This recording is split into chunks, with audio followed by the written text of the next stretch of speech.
The dashboard allows us to view the status of our support through a summary screen. Here we can see the total number of tickets, the number of open tickets, unassigned tickets and expiring tickets over the last 24 hours.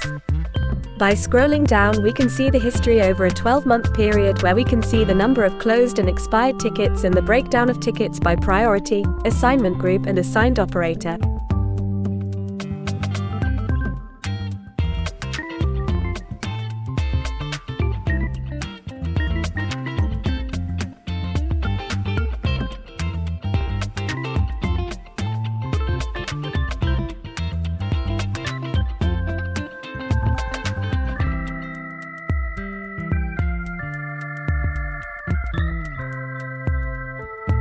It is also possible to filter the data by operator and group.